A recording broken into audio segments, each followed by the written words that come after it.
4 million years ago, in this cave system in New Mexico, perfectly sealed off from the surface of the Earth, bacteria were just thriving. Yeah, Lechugiat Cave. Right, Lechugiat Cave, completely isolated. I mean, never touched by human hands, never exposed to human medicine at all. Right. Yet, when researchers recently went down into that cave and swabbed the bacteria they found, those microbes were, like, already completely immune to synthetic antibiotics, drugs that humans wouldn't even invent until the 1990s. It's wild. It completely upends the way we, traditionally think about medicine. Totally. Because we tend to view antibiotic resistance as this very modern 20th century disaster. Like we accidentally created it in our hospitals. And today, we're unpacking why that assumption is just fundamentally wrong. Welcome to the Deep Dive. Today, we're looking at a massive stack of clinical notes, microbiology research, and nursing texts to really understand the reality of antibiotic resistance for you. It's such an important topic. It really is. We are going to explore how superbugs actually fight back, the mechanics behind why the pharmaceutical market is fundamentally broken, and what antimicrobial stewardship really means for you, and, well, the healthcare workers trying to keep us safe. Because the truth is, we didn't invent antibiotic resistance. No, we really didn't. We just accidentally escalated an ancient war. Exactly. And to understand the scale of that escalation, you really have to look at the very beginning of the antibiotic era. Right. When we picture the origin of these drugs, the default image is always Alexander Fleming, right? In 1928, discovering penicillin by accident on a dirty Petri dish. Yeah, the classic science class story. Right, and we treat it as the ultimate triumph of modern science over nature. But, I mean, the clinical history shows a much darker follow-up to that discovery. Because here's where it gets really interesting. If you read the transcript of Fleming's 1945 Nobel Prize acceptance speech, he doesn't take a victory lap. Not at all. The founding father of antibiotics uses his moment on the world stage to predict their undoing. It's haunting, honestly.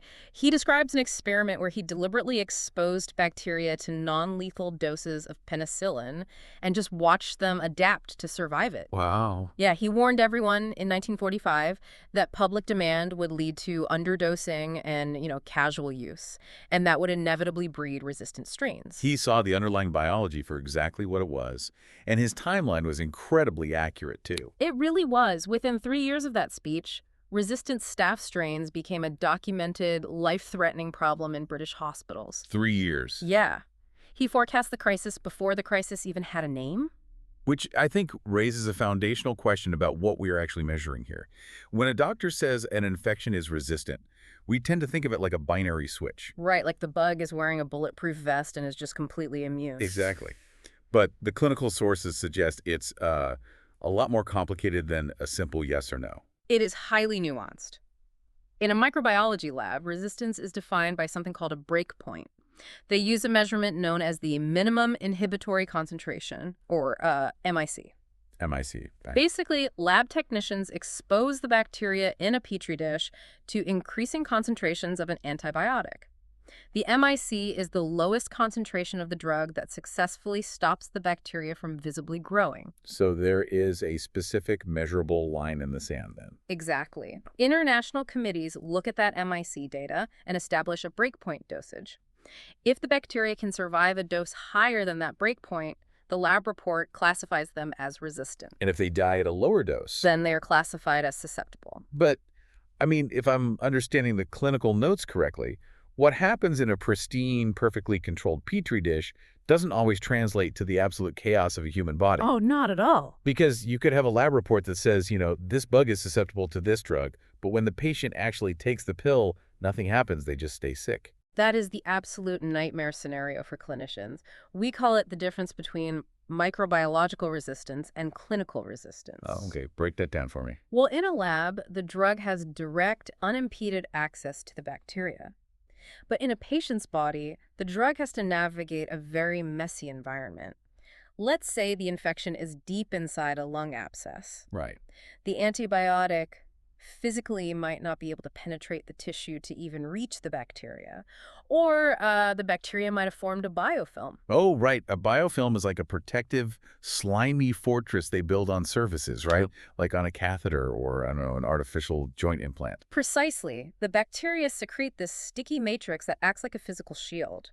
The antibiotic molecules just bounce right off the outer layer. Wow. Yeah, so inside that fortress, the bacteria are technically susceptible to the drug. I mean, if you took them out and put them in a petri dish, the drug would kill them easily. But clinically, because of the biofilm, they are acting resistant. Exactly. Right. It makes diagnosing and treating these infections an incredibly murky process. Okay, so if microbiological resistance is like a criminal escaping a trap in a controlled laboratory, clinical resistance is whether they survive in the wild. Like a patient's body. Exactly. Right. But if these bacteria are navigating complex human biology and building literal fortresses, how are they adapting so quickly? We spend billions of dollars and decades of research designing a single synthetic chemical to kill them, and they just figure out a loophole in a matter of years. It's staggering. What is the actual mechanism driving that speed? Well, it is Darwinian natural selection, but running at a speed we can barely comprehend. Under the right conditions, a bacterial population can reproduce every 20 to 30 minutes. Wait, really? Sure. So in the time it takes to eat lunch, an entire generation has lived and reproduced? Yes, and every single time they replicate their DNA, there is a tiny chance for a random mutation. Now imagine a patient with a billion bacteria in their system. Okay. They take an antibiotic. Almost all of those bacteria die. But just one of them happens to have a random genetic mutation that allows it to survive the drug. Suddenly, that single survivor has zero competition for nutrients. Within a day or two, that one mutant strain reproduces and completely repopulates the space. And now the entire infection is resistant. That's terrifying. The research points out that they don't just rely on waiting for random mutations. Yeah. They are actively trading genetic information with each other, which, accelerates the process exponentially. Right. This is a mechanism called horizontal gene transfer. Bacteria have these small circular loops of DNA called plasmids, which exist totally separately from their main chromosome. Right? And these plasmids often carry the specific genes that provide antibiotic resistance. It's like a biological USB drive loaded with a survival manual. That is a perfect analogy. And through a process called conjugation, two bacteria can physically connect to each other and pass a copy of that plasmid across. That's so creepy. It gets worse. What makes this truly dangerous is that they don't even have to be the same species. Wait, really? Yeah. A harmless strain of E. coli living in your gut could theoretically possess a resistance plasmid and hand it directly over to a deadly Klebsiella bacterium just passing through. So they are literally crowdsourcing their own survival. Exactly. And the specific tools they're trading on those plasmids are fascinating. The sources highlight 4 primary mechanisms of defense, and I really want to walk through the actual biochemistry of how they work because it's wild. Defense number 1 is enzymatic destruction. Right. This is essentially chemical warfare. The bacteria produce an enzyme that acts like a pair of molecular scissors. Okay. Before the antibiotic can even reach its target on the bacterial cell, this enzyme intercepts it, snips the chemical structure of the drug apart, and just renders it completely harmless. The classic example is beta-lactamase, which destroys penicillin. But the one that really stood out in the research is an enzyme called NDM1. Yes. It was first identified around, 2008, and it specifically destroys a class of antibiotics called carbapenems. And carbapenems are crucial. They are broad-spectrum, incredibly potent intravenous drugs that hospitals keep locked behind figurative glass. Like the big guns. Exactly. We only use them as an absolute last resort when every other drug has failed. Yeah. The fact that bacteria can trade a plasmid carrying the NDM1 enzyme, an enzyme that effortlessly shreds our last line of defense, that's why public health officials view horizontal gene transfer as a literal global security threat. That makes total sense. Okay, so defense number 2 is target modification. If the enzyme is like intercepting the drug, target modification is like changing the locks on the door, right? Right. The bacteria alter the physical shape of the receptor site on their cell wall. So the antibiotic still arrives, but its molecular key no longer fits the lock, so it just bounces off. Exactly. And then defense number 3 is arguably the most resource-intensive for the bacteria, but highly effective. efflux pumps. This one is wild. The bacteria literally build microscopic vacuum pumps into their cell membranes. Yeah. The antibiotic enters the cell, and before it can do any damage, the pump catches it and spits it right back out into the environment. Yeah. It is exactly like bailing water out of a sinking boat faster than it fills up. It's a great visual, and it requires a massive amount of cellular energy to run those pumps constantly, but, it keeps the organism alive. Right. And the fourth mechanism is simply reduced permeability. The bacteria just shut down the microscopic pores or porins that the drug normally uses to enter the cell. They just close the door. Yeah. So knowing that bacteria possess this highly sophisticated, tradable arsenal of scissors, pumps, and changing locks, we have to go back to that cave in New Mexico because it completely recontextualizes where these weapons came from. If we connect this to the bigger picture, yeah, it really does. When you see a bacterium destroy a modern synthetic drug, the intuitive thought is that we invented the medicine, and the bacteria reacted by inventing the defense. Right, but the bacteria in Lashugia Cave, isolated for 4 million years, they already had the efflux pumps and the beta-lactamase enzymes. Humans didn't invent antibiotic resistance. We absolutely did not. Fungi and bacteria have been fighting a microscopic turf war over nutrients in the soil for millions of years. Wow. Fungi naturally evolved to secrete antibiotics to kill competing bacteria, and bacteria evolved these enzymes and pumps to survive the fungi. All human medicine did was borrow the fungi's weapons. So the crisis isn't that we created these defenses. No, the crisis is that by dumping thousands of tons of antibiotics into our bodies and our agricultural systems, we applied a massive, unnatural selective pressure. We killed off all the susceptible, undefended bacteria on the planet, leaving only the ones holding the ancient survival manuals to inherit the earth. We took a million-year-old local arms race and turned it into a global biological world war. That's one way to put it, yeah. And when you realize how primed they are to survive, the speed of modern superbugs makes terrifying sense. Let's look at the poster child for this issue. MRSA, methicillin-resistant Staphylococcus aureus. Right, so Staphylococcus aureus is a very common bacterium. It lives harmlessly on the skin or in the noses of about a third of the human population. Okay. But if it gets into a wound or the bloodstream, it can be lethal. And in the mid-20th century, staph quickly became resistant to standard penicillin.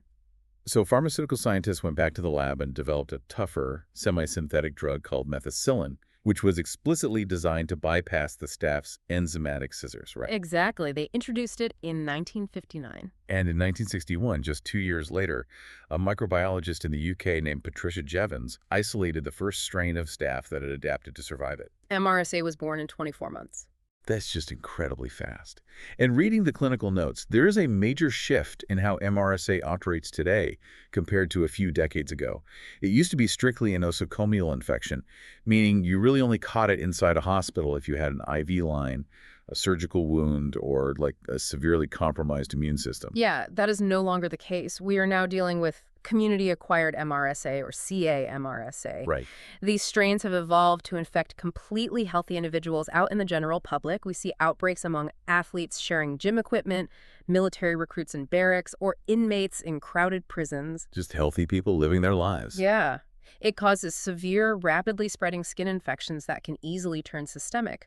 The bacteria have broken out of the hospital environment. While MRSA is the classic example of a superbug ignoring a drug, the sources also highlight a totally different kind of threat, Clostridioides difficile, or C. diff. Yes. And this one completely flips the script on how we view infections, because it acts more like an opportunistic ecological disaster than a direct attack. C. diff perfectly illustrates how delicate the human microbiome really is. A healthy human gut is a densely packed ecosystem containing billions of beneficial bacteria. It operates like a highly competitive, old-growth forest. Right. There might be a few C. diff spores naturally present in that forest, but they are harmless because the beneficial bacteria are consuming all the nutrients and physically taking up all the space on the intestinal walls. But then, a patient goes to the doctor for something completely unrelated, say a severe urinary tract infection, or even a dental procedure. Yeah. And they are prescribed a broad-spectrum antibiotic. And that antibiotic enters the digestive tract, and because it is broad-spectrum, it doesn't just kill the bacteria causing the UTI, it acts like a wildfire ripping through the gut, indiscriminately wiping out the entire protective forest of beneficial flora. But the C. diff survives. It survives because C. diff has the ability to form incredibly hardy, resilient spores that can withstand both the antibiotic and harsh stomach acids. Once the antibiotic course is finished, and the chemical wildfire dies down, those C. diff spores wake up. They look around and find an entirely empty landscape with zero competition and unlimited food. So they just take over. They multiply exponentially and begin releasing toxins that attack the lining of the colon. This leads to colitis, which is a severe, life-threatening inflammation of the colon. The clinical descriptions of the resulting diarrhea and tissue damage are just harrowing. and it hit me reading this. C. diff is an infection that is essentially caused by the very antibiotics meant to heal us. Exactly. It's clinical collateral damage. It is the ultimate paradox of modern medicine. In the early 2000s, a specific hyper-aggressive strain of C. diff mutated and swept through hospitals in Quebec. Patients were coming in for routine, low-risk surgeries, receiving standard preventative antibiotics, and ending up with catastrophic colon damage simply because the drug cleared the path for the C. diff to take over. That's awful. Now, if bugs like MRSA are outsmarting our drugs in 2 years, and broad-spectrum antibiotics are causing collateral disasters like C. diff, the logical question any listener would ask is, why don't we just invent new, highly targeted drugs? It's a fair question. Right. Why aren't pharmaceutical companies working around the clock to stay ahead of this? Well, the science is certainly challenging, but the real barrier is economics. The market for antibiotics is fundamentally structurally broken. How does a drug that literally saves lives end up being a bad business model? Think about the incentives from a pharmaceutical executive's perspective. It costs upwards of $1 billion and takes a decade to bring a new drug through clinical trials to FDA approval. A huge investment. Right. Now, if you invent a new medication for a chronic condition like high blood pressure, diabetes, or cholesterol, a patient is going to take that pill every single day for the rest of their life. That guarantees decades of steady revenue to recoup the research costs. But an antibiotic course is incredibly short.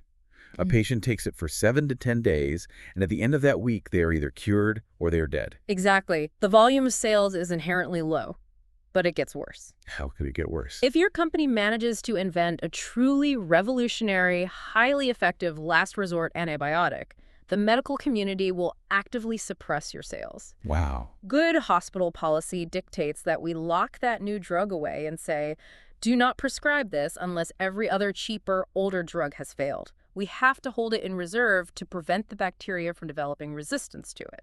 So you spend $1 billion making a perfect product, and your primary customers are ethically obligated not to buy it. Pretty much. The sources provided a devastating real-world example of this mechanism in action with a company called Achaogen in 2019. Achaogen is the ultimate cautionary tale for antibiotic development. They did everything right. They spent years developing a vital new antibiotic called plasmomycin, designed specifically to target highly resistant, life-threatening urinary tract infections. And the science was solid. The science was brilliant. The FDA enthusiastically approved it. And they filed for bankruptcy just months later. Because the medical community appropriately held plasmomycin in reserve, Achaogen couldn't generate enough revenue from the minimal sales to keep their laboratories open. That is tragic. When they collapsed, it sent a massive chilling effect through the industry. Most major pharmaceutical giants have completely abandoned antibiotic research because it basically guarantees a financial loss. Which is why public health experts are now desperately arguing for pull incentives to artificially fix the market. Right. If the free market won't pay for antibiotics, governments have to step in. The United Kingdom's National Health Service is currently testing a subscription model, often called the Netflix model for antibiotics. I love that name. Yeah, instead of paying the pharmaceutical company per pill sold, the government pays them a massive, flat annual subscription fee just to have the drug available in their national arsenal. So it completely severs the link between the volume of drugs sold and the company's profit. It pays for the value of the drug's existence, not its usage. Exactly. It's like maintaining a fire department. You don't pay the firefighters per fire they extinguish. You pay them to be fully funded and ready when the alarm rings. That makes perfect sense. But economics isn't the only deeply ingrained system being challenged right now. The sources show that some of the most fundamental behavioral rules of medicine are under intense scrutiny. And one of them directly challenges the agricultural industry. Oh, this is a big one. Yeah, if we're this worried about human prescriptions, how does agriculture fit into this selective pressure equation? It is a massive piece of the puzzle. Historically, well over half of all antibiotics manufactured globally didn't go to human hospitals. They went to livestock. More than half. Yes. And they weren't just used to treat sick animals. They were routinely mixed into the daily feed and water of perfectly healthy chickens, pigs, and cows to artificially promote faster physical growth and prevent disease in tightly packed factory farms. But how does a resistant bug inside a chicken actually reach a human being living in a city who, I don't know, maybe doesn't even eat meat? What is the actual mechanism of transfer? The biological bridge is environmental. When millions of animals are fed antibiotics daily, their guts become breeding grounds for resistant bacteria. Those resistant bugs are excreted in massive amounts of manure. Oh, I see where this is going. Right. That manure is often used to fertilize crops, or it runs off into the local soil and groundwater.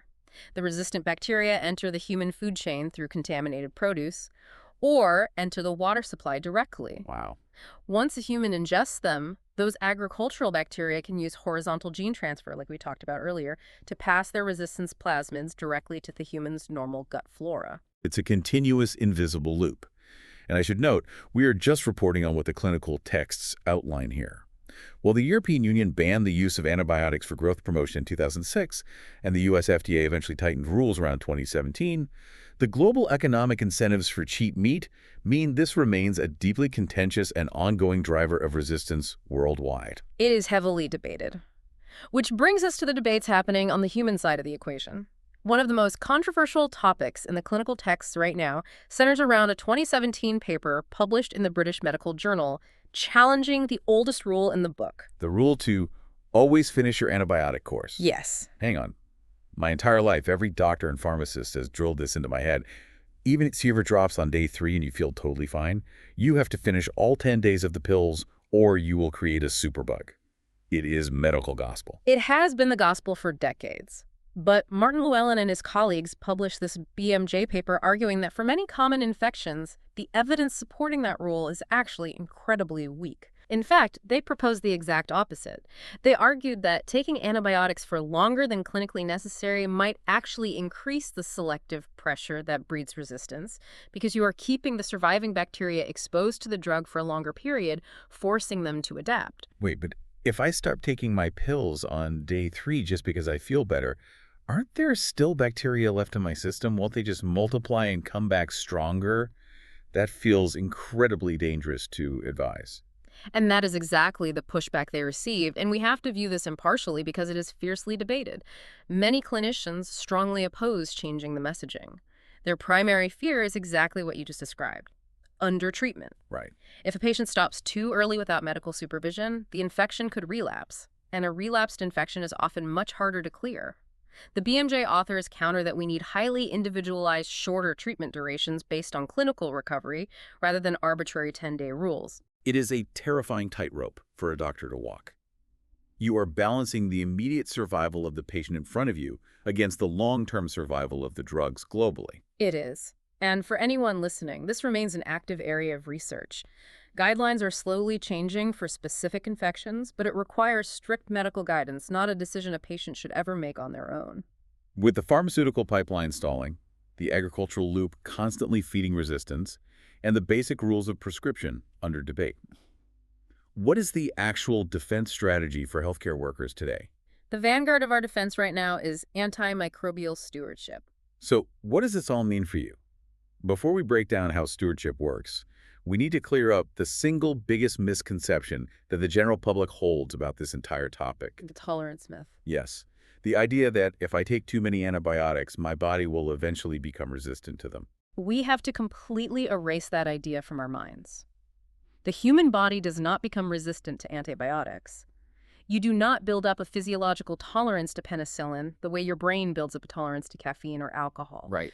The drug targets the biology of the bacteria, not the biology of the human. The bug evolves, not you. Exactly. When you take an unnecessary antibiotic, you are selectively breeding the toughest, most genetically fortified bacteria inside your own microbiome. Those superbugs are what stick around to infect you later or spread to your family. Wow. That is the core of antimicrobial stewardship, preventing that selective breeding. It is the organized, hospital-wide effort to ensure that a patient receives the right drug at the exact right dose for the right duration, targeting a specifically identified bug. And reading the nursing literature, you realize stewardship isn't just a top-down policy for doctors.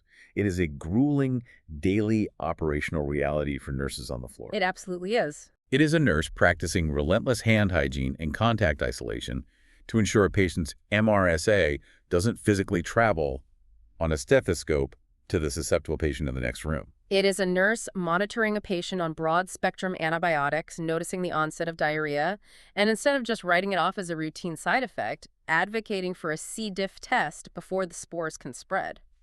It's the frontline workers having the clinical courage to look at a doctor's chart and ask, does this patient really still need this IV antibiotic, or can we step them down?